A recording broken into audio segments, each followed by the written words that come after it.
মির্জা ফখরুলকে গান্ধী বলতো তার দলের কর্মীরাও যখন আওয়ামী লীগ ক্ষমতায়। আমি সেই সময় ওনার সমালোচনা করেছি, কারণ আমার সবসময় মনে হইতো উনি এখনো তারুণ্যে আটকায় আছেন।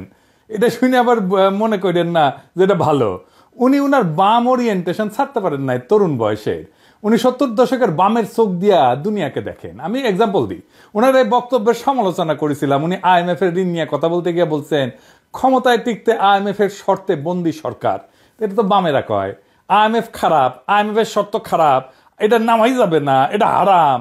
হারাম না হইলেও তো মাকরু বটেই। সি IMF সি, সাম্রাজ্যবাদের দালাল IMF সি, এটা কেউ নেয়? আচ্ছা বলেন তো, বিএনপি ক্ষমতায় আসলে IMF ছাড়া টিকতে পারবেন? উনি IMF এর শর্ত মানবেন না নাকি? বিএনপি টাইমে IMF এর লোন শর্ত ছাড়া ছিল। হুদাই এই সমস্ত কথা বলেন কেন মির্জা ভাই? আমরা বিএনপির লোকজনরা এটা খুব অপছন্দ করে। তারা মনে করতেছে আমি হুদাই বিএনপির টুপকিতে আঙুল দিতেছি। রোগ থাকলে টুপকিতে আঙুল দেওয়া লাগে, আর তাদের রোগ ধরা পড়েছে তাই দিছি। এরপরে দেওয়ার আগে এক্সকিউজ মি কয়ানি মুনি, ইংরেজির যেহেতু কমো তাহলে ঠিকই কমো। তো বিএনপির নেতার মির্জা ফখরুলের কথা শুনলে মনে হয় যে এরা কেন হুদাই রাজনীতি করেছে। রাজনীতির এরা বুঝে না, রাষ্ট্র বুঝে না, ক্ষমতাও বুঝে না। তাছাড়া এমনি এমনি একটা দল ইন্ডিয়ার কোলে এরা বসে। উনি যুক্তি দিচ্ছে কেন দ্রুত নির্বাচন করতে হবে। তো দুটা কারণ কইছে। 1 নম্বর কারণ হইতেছে স্থিতিশীলতা, 2 নম্বর হইতেছে গভর্নেন্স বা সুশাসন। এতে বোঝা যায় উনি রাজনীতি আর রাষ্ট্র বিষয়টা বুঝেন নাই। আসেন এই বিষয়টা একটু বিস্তারিত করে বুঝে নিই। রাজনীতিতে ক্ষমতা বিষয়টা কি? ক্ষমতা মানে গায়ের জোর। আপনি আপনার শত্রুরা দাবরানের উপরে রাখবেন, তার দাঁড়াইতেই দিবেন না। আর আপনি যে তারা দাঁড়াইতে দিতেছেন না সেটা যে ন্যায্য, এইটার পক্ষে আপনি বয়ান উৎপাদন করবেন। হাসিনা ক্ষমতা কেন চলে গেল? চলে গেল 2টা কারণে। নাম্বার 1, হাসিনা যে মাইরা কাইটা যে ক্ষমতায় ছিল, ক্ষমতায় থাকার ন্যায্যতা বা জাস্টিফিকেশন বা যৌক্তিকতা সে দিতে পারতেছিল না। আর 2 নাম্বার হইতেছে যে হাসিনার যে পুলিশ যারা গুলি করতেছিল তাদের গুলি খাইও জনতা পিছু হটে নাই, পাল্টা মাইট দিয়া মাইরে ট্যাঙ্গি রেখেছে রাস্তায় রাস্তায়, থানা আক্রমণ করে পিঠা ছাতু করে দিছে, আওয়ামী লীগের গুন্ডাগুলোকে দোলাই দিয়া ফ্ল্যাট করে দিছে, গান গাইয়া হারমোনিয়াম বাজায় বিপ্লব হয় নাই, রক্তারক্তি করে পরাজিত করতে হয়েছে হাসিনাকে। এই বিপ্লবী সহিংসতা, আবার মাথায় রেখেন, বিপ্লবী সহিংসতা ছাড়া হাসিনা হটতো না। আমি কইছিলাম আমলাগুড়াকে ধৈর্য ফ্ল্যাট করে দেন। আর্মি 5 তারিখে গুলি বন্ধ না করলে আর্মিও ফ্ল্যাট হয়ে যেত। আমাদের তো একটারে গুলি করলে একটাই যায়, আর ওদের একটারে ফ্ল্যাট করে দিলে 1000টা পলাইতো। এইটা আপনারা কেউ কইবে না। বিপ্লব শুধু ওই ঐশ্বরিয়া রায়ের ভুবন ভোলানো মুখশ্রী না। হ্যাঁ, বিপ্লবের একটা দুর্গন্ধযুক্ত আছে, ঐশ্বরিয়া রায়েরও আছে। ওই কথা আমরা স্বীকার করতে চাই না, কিন্তু 2 দিন হাগা বন্ধ হইলে জানবেন গুরুত্ব কত। ক্ষমতা হইতেছে এই হ্যাডম, আর এই হ্যাডম হচ্ছে প্রতিপক্ষের ক্ষতি করার ক্ষমতা, তার দাবড়ায় দেওয়ার ক্ষমতা। তাই দেখবেন যারা জনতাকে মোবিলাইজ করতে পারে, উদ্বুদ্ধ করতে পারে, তাদের শত্রু বানানো শুরু করছে বাঙ্গু এলিটেরা, বিএনপি বেশি কইরা। তাদের আশঙ্কা এরা যদি না থাইমা আমার উপরে চড়াও হয় তাহলে তো আমরা শেষ। এই ভয় থাকা ভালো। জনতার ভয়ে রাষ্ট্র প্রশাসন বড় লোকেরা যদি ভয় না থাকে তাহলে আবার লুটপাট শুরু করবে এরা। মির্জা ফখরুল রাষ্ট্রের ক্ষমতা হাতে চাইতেছে, তাইলে ওইটা নিয়ে উনি সব ঠান্ডা করে দিতে পারবেন, এটারই উনি স্থিতিশীলতা বলতেছেন। তখন প্রফেসর ইউনূস নাই, ছাত্ররাও নাই, বিএনপি পিছে ওয়াকার আর আকাশে ইন্ডিয়ার চাঁদ, আর তারপরে চট করে ঢুকে পড়া আওয়ামী লীগ। জামাতরেও নাকি লাইনে আনিছে, সত্য মিথ্যা জানি না, বিএনপির লোকেরাই কইতেছে। আবার দেখি রয়ের মার্কা মারা সন্তোষ শর্মা জামাতের মিটিং এ কথা কইছে, স্টেজ বানায় জামাত তুলে দিচ্ছে। ভালোই ভালোই, মজাই মজা।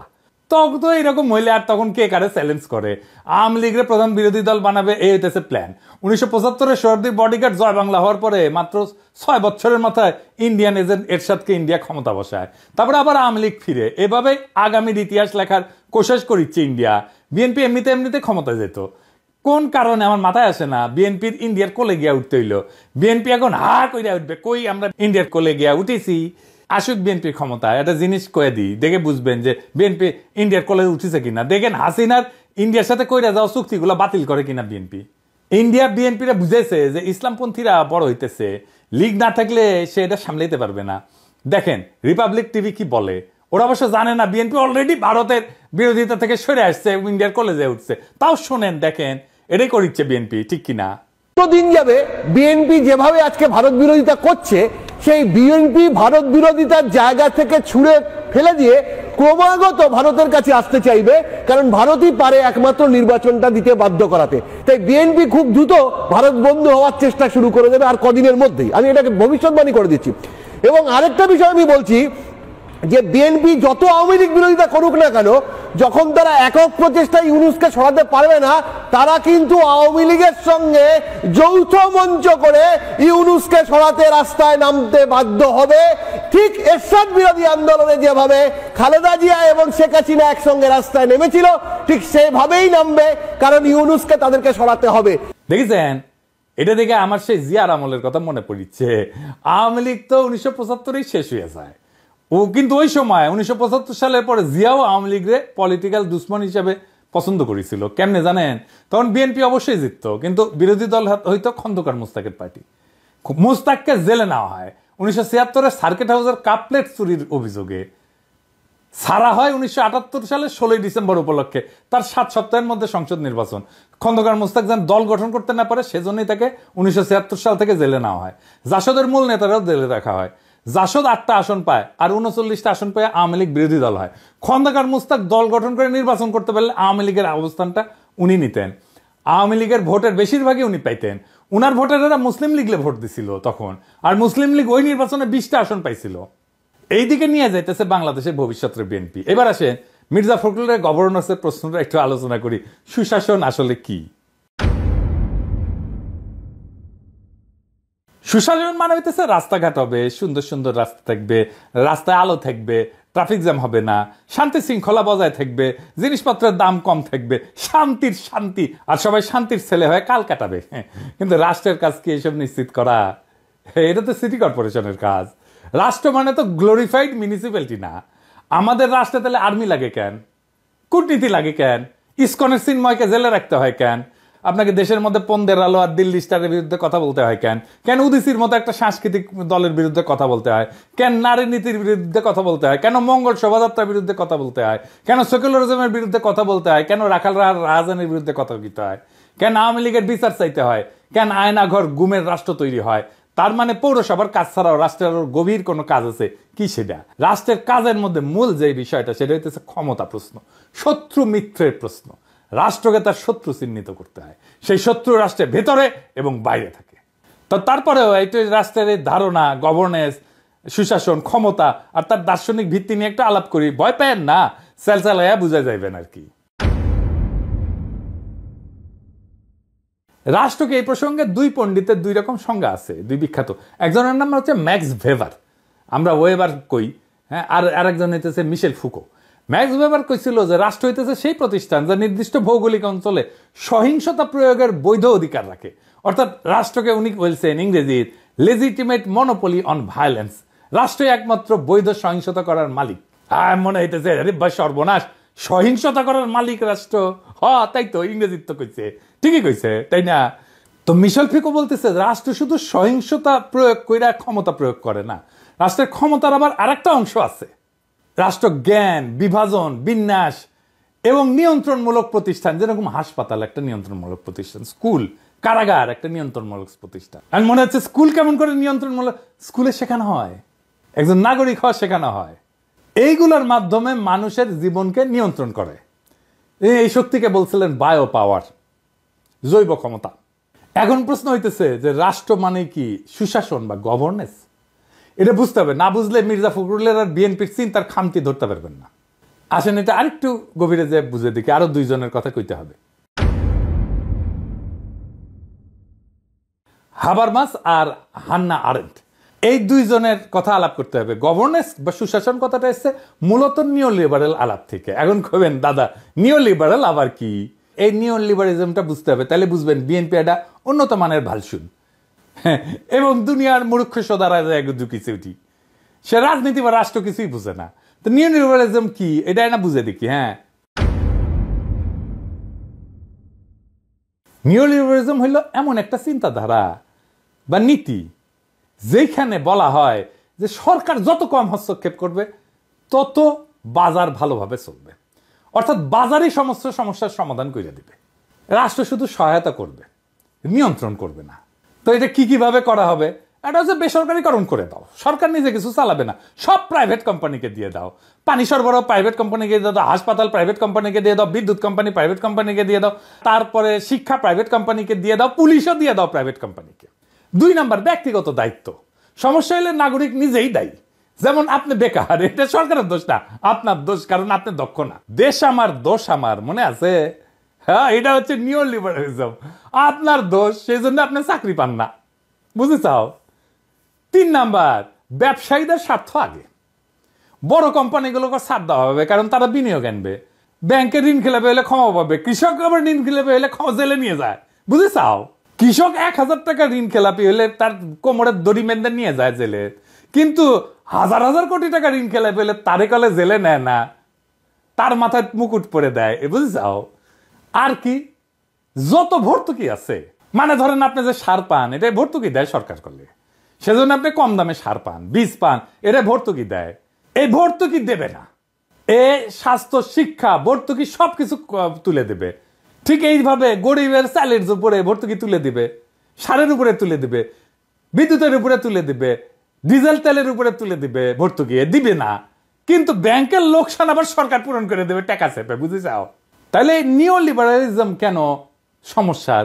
এর ফলে গরিব আর কোনো সুরক্ষা পায় না, দরিদ্র মানুষেরা সুরক্ষা পায় না, সমস্ত সুরক্ষা পায় ধনীরা। গরিব আরো গরিব হয়, ধনী আরো ধনী হয়। রাষ্ট্র তার যে একটা নৈতিক দায়িত্ব আছে এটা ভুলে যায়, বলে সবকিছু বাজার ঠিক করবে, সামাজিক নিরাপত্তা নষ্ট হয়, মানুষ নিরাপত্তাহীনতায় ভোগে। তার মানে হইতেছে নিও লিবারালিজম মানে, মনে রেখেন, বাজার আগে মানুষ পরে, লাভ আগে ন্যায় পরে, প্রাইভেট ভালো পাবলিক খারাপ। তাহলে বুঝেছাও যে গভর্নেন্স বা সুশাসন কি জিনিস? এই বিশ্বব্যাংক IMF এটা বলে যে নাগরিক বলে কিছু নাই, কনজিউমার আছে, ভোক্তা আসে। তো বিশ্বব্যাংক IMF নাগরিককে দেখে কনজিউমার অফ পাবলিক সার্ভিস, মানে রাষ্ট্রীয় সমস্ত সেবার ভোক্তা, সে নাগরিক না। আর রাষ্ট্র হইলে সার্ভিস প্রোভাইডার, এই সার্ভিসটা দেবে। কিন্তু হান্না আরেন্ট বলছে রাজনীতি মানে শুধু গভর্নেন্স না, রাজনীতি মানে হইলো পাবলিক স্পেসে মানুষের অংশগ্রহণ, বিতর্ক, মত প্রকাশ। যদি মানুষের স্পিচ এবং অ্যাকশন মানে বক্তব্য এবং কাজ রাষ্ট্রের কাঠামোতে জায়গা না পায়, তাহলে সেটা নিছক শাসন ব্যবস্থা, রাজনীতি না। সেজন্য আমি কইছি যে বিএনপি একটা রাজনৈতিক দল হয়ে উঠতে পারেনি, একটা দল হয়েছে। হাবারমাস আবার কইছে যে গণতন্ত্রের প্রাণ হচ্ছে ডেলিবারেটিভ ডেমোক্রেসি, মানে হইতেছে জনগণের মধ্যে মত বিনিময়, যুক্তির মাধ্যমে সিদ্ধান্ত নেওয়া। বাংলাদেশে দেখেন না, সেখানে গণমাধ্যম নিয়ন্ত্রিত, সংসদে বিতর্ক করতে পারে না, হয় না। সেখানে গভর্নেন্স যতই ভালো হোক না কেন, সেটা জনগণের রাষ্ট্র হইতে পারবে না। আর একজন পণ্ডিত আছেন লুই আলথুসার, মেলা পণ্ডিতের কথা কইছি, কিন্তু এগুলো শোনা দরকার আর কি, তাছাড়া আসলে বোঝা মুশকিল, অনেক জটিল বিষয়। তো তাই লুই আলথুসার রাষ্ট্রকে দিতে 2টা যন্ত্রের সমষ্টি, একটা হচ্ছে রিপ্রেসিভ স্টেট অ্যাপারেটাস, মানে যা দিয়ে আপনি পিটান আর কি, মানে ধরেন পুলিশ, আর্মি, মিলিটারি, র্যাব ইত্যাদি ইত্যাদি। আর একটা হচ্ছে ইডিওলজিক্যালি স্টেট অ্যাপারেটাস, তার মানে মতাদর্শিক যন্ত্র, যেমন স্কুল, ধর্ম, পরিবার। বাংলাদেশে 2 কাঠামো আজও অটুট, তাই শুধু প্রশাসন ঠিক করলে রাষ্ট্র বদলাবে না, ক্ষমতার আদান প্রদান এবং চেতনার রূপান্তর দরকার। তো ক্ষমতার প্রশ্নটা কেন জরুরি আরেকটু বুঝে দেখি। ক্ষমতার প্রশ্ন তোলা মানে রাষ্ট্রের প্রকৃতি, বৈধতা এবং নৈতিক অবস্থানকে পুনর্মূল্যায়ন করা। রাষ্ট্রকে যদি শুধু গভর্নেন্স বা পরিচালনার যন্ত্র হিসেবে দেখা হয়, তাহলে আমরা মূল রাজনৈতিক প্রশ্নগুলোকে পাশ কাটায় চলে যাব। কে শাসন করতেছে, কাদের স্বার্থে করতেছে শাসন, এবং জনগণের উপরে সেই শাসনের প্রভাব কি। মিশেল ফুকোর একটা ধারণা আছে, পাওয়ার নলেজ ধারণা। এখানে বলতেছে, সে বলতেছে power is everywhere because it comes from everywhere. তার মানে ক্ষমতা সব জায়গাতেই আছে, কারণ এটা সব জায়গা থেকে ক্ষমতা আসে। মানে ক্ষমতা কেবল রাজনৈতিক প্রতিষ্ঠান থেকে আসে না, এটা ছড়ায় থাকে সামাজিক কাঠামোর প্রত্যেকটা কোণে কোণে কোণে কোণে কোণে। তাই রাষ্ট্রের ক্ষমতা বোঝা মানে নাগরিকের জীবনের উপরে তার প্রভাব বোঝা। গ্রামসি সে একটা কথা বলছিল, হেজিমনি। হ্যাঁ, এই হেজিমনি জিনিসটা মানে হইতেছে কর্তৃত্ব, রাষ্ট্রের কর্তৃত্ব, একটা নৈতিক কর্তৃত্ব। রাষ্ট্র শুধু বল প্রয়োগ করে না, সে মানুষকে সম্মতিতে বাধ্য করে। এই সম্মতি আদায় হয় শিক্ষা দিয়ে, ধর্ম দিয়ে, মিডিয়া দিয়ে, সাংস্কৃতিক মানদণ্ড দিয়ে। এই জন্যই আমাদের সাথে প্রথম আলো ডেইলি স্টারে লাগে, কারণ এই সম্মতি তৈরি করে প্রথম আলো ডেইলি স্টার। বোঝা গেছে, এই যে হেজিমনি তৈরি করে। এজন্য উদীচীর সাথে লাগে, এজন্য মঙ্গল শোভাযাত্রার সাথে লাগে, কারণ সে ওই জায়গায় সম্মতি উৎপাদন করে। আমরা এমনি এমনি জিয়াপদের গরু ফেলা জব করি না, বুঝেছাও? এমনি এমনি বলি না যে ও পন্দের আলো জয় বাংলা করে দেবো, দিল্লি স্টার জয় বাংলা করে দেবো, এমনি এমনি না, কারণ ওরা সম্মতিতে বাধ্য করে। আমার যেটা রাজনীতি না, উল্টা রাজনীতি, মানে আওয়ামী লীগের পক্ষের রাজনীতিতে সম্মতি আদায় করে সে। তো আমরা যদি ক্ষমতার প্রশ্ন না তুলি না, তাহলে এই যে নৈতিক কর্তৃত্ব যেটা তৈরি করতে চায় সেইটাকে স্বাভাবিক বলে মেনে নিই। সেজন্য মনে হয় আরে সর্বনাশ, প্রথম আলোকে কেন কিছু বলবো, আমরা প্রথম আলো তো একটা সংবাদপত্র, স্বাধীন গণমাধ্যম, এটা তো কিছু কওয়া যাবে না। তো আনারের ইংরেজি তার একটা কথা কইছে যে মানে ক্ষমতা বিষয়টা ইংরেজিতে এটা করছে যে power correspond to the human ability not just to act but to act in concert. তার মানে মানে গান যেভাবে গাওয়া হয় সেই একইভাবে যদি কাজ করে সমস্ত জনগণ, তাহলেই সেটা ক্ষমতা হয়ে ওঠে, গণক্ষমতা হয়ে ওঠে। এবং সম্মিলিত মতামত, এই পাবলিক উইল বলে এটাকে, পাবলিক উইল যদি একসাথে কাজ করে এটাই গণক্ষমতা হয়ে ওঠে। সবার সম্মতিতে সবাই যেটা চায় সেটা যদি কাজ করে রাষ্ট্রে, তাহলেই এটা গণক্ষমতা হয়ে ওঠে। রাষ্ট্র যদি এই পাবলিক উইলকে প্রতিফলিত করতে না পারে, তাহলে এটা ক্ষমতার আর ন্যায্য রূপ না, তা হয়ে যায় আধিপত্য। শুধু নির্বাচন দিয়ে বৈধতা নির্ধারিত হয় না, বৈধতা নির্ধারিত হয় অ্যাক্ট ইন কনসার্ট, জনগণের সম্মিলিত মতামত প্রতিফলন করার মধ্যে।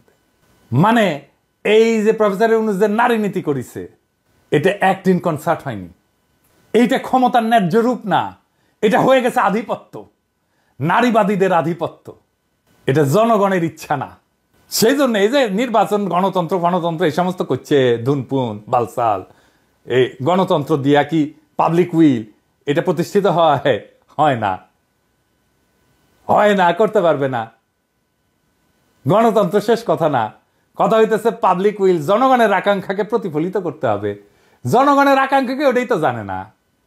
তো আরেকজন ইমানুয়েল ওয়ালারস্টাইন, সে আর একটা চমৎকার কথা কইছিল আধুনিক রাষ্ট্র ব্যবস্থায় গণতন্ত্র প্রায়ই একটা চিত্রনাট্য, আটসাট চিত্রনাট্য, যেখানে রাজনৈতিক প্রতিযোগিতা হয় কিন্তু বাস্তবে ক্ষমতার কাঠামো অপরিবর্তিত থাকে। এটাই করতে যাইতেছে বিএনপি।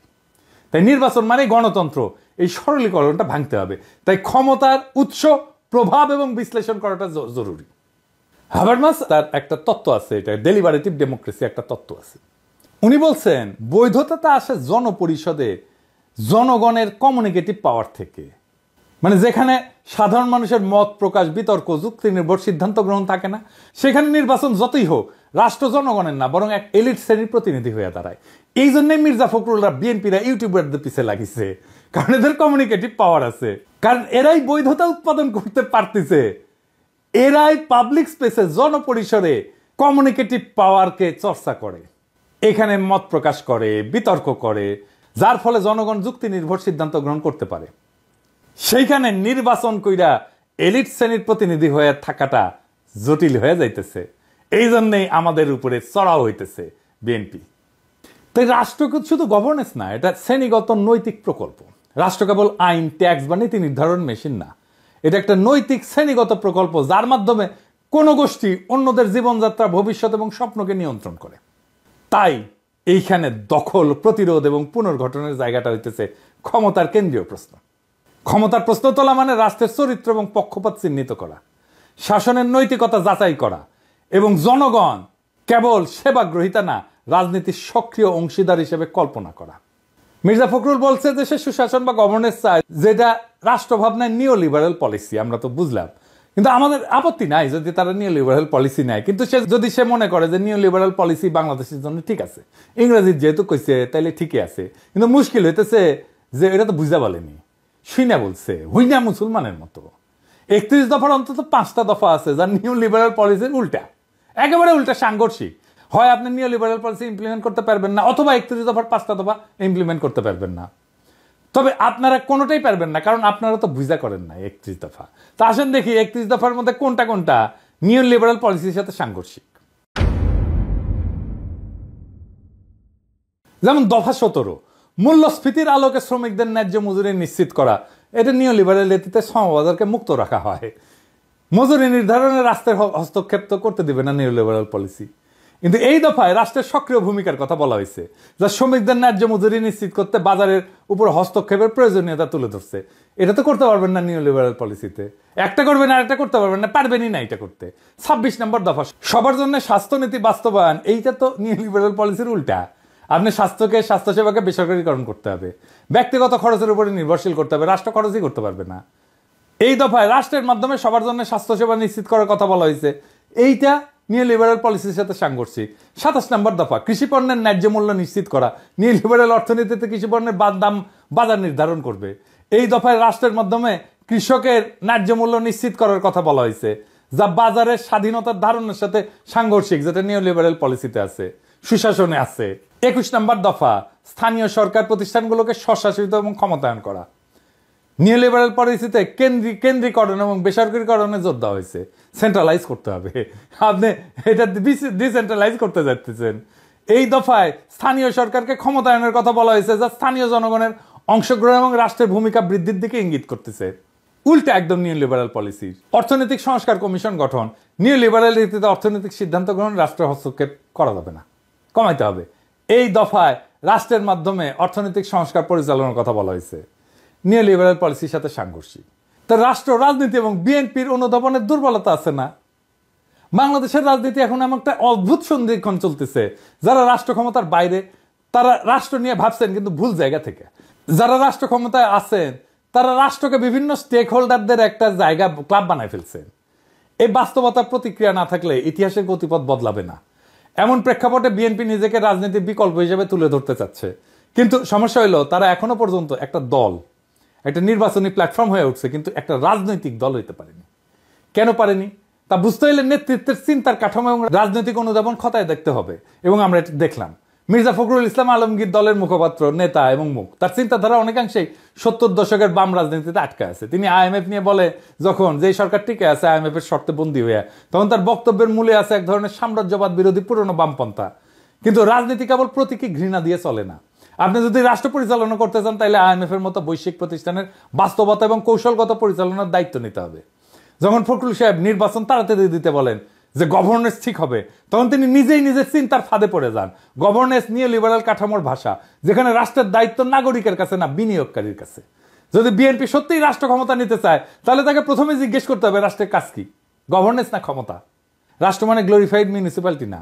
রাষ্ট্র মানে একটা ক্ষমতা কাঠামো যেখানে প্রতিপক্ষকে পরাজিত করতে হয়, জনগণকে ক্ষমতা আনতে হয় এবং রাষ্ট্রযন্ত্রকে জনগণের অধীনে আনতে হয়। এই ক্ষমতা নির্মাণের প্রকল্প ছাড়া বিএনপি কেবলই একটা ভোট চাওয়া দল, একটা রাজনৈতিক পার্টি না। রাজনীতি মানে প্রতিপক্ষকে হটানোই শুধু না, তাকে কেন হটানো, কি ধরনের রাষ্ট্র গঠন করতে চাও, এই প্রশ্নগুলোর জবাব তৈরি করা। সেই জবাব বিএনপির কাছে নাই। যদি রাষ্ট্রকে শুধু সুশাসনের প্রশ্ন দেখেন তাহলে আপনি হাইরা যাবেন। কারণ মানুষ শুধু পরিষেবা চায় না, তারা সম্মান চায়, নিরাপত্তা চায়, আত্মমর্যাদা চায়। ক্ষমতার প্রকৃত ব্যবহার মানে সেই মর্যাদার স্থাপনা। বিএনপি যদি সত্যিই রাজনৈতিক শক্তি হতে চায় তাহলে তাকে শুধু ক্ষমতায় যাওয়ার কথা না, তাকে বুঝাই দিতে হবে সে কি ধরনের রাষ্ট্র তৈরি করতে চায়, কিভাবে নাগরিকদের সেই রাষ্ট্রের সহযাত্রী করতে চায়। রাজনীতি মানে শুধু নির্বাচন না, রাজনীতি মানে দৃষ্টিভঙ্গি এবং দায়িত্ব প্রতিরোধের দর্শন।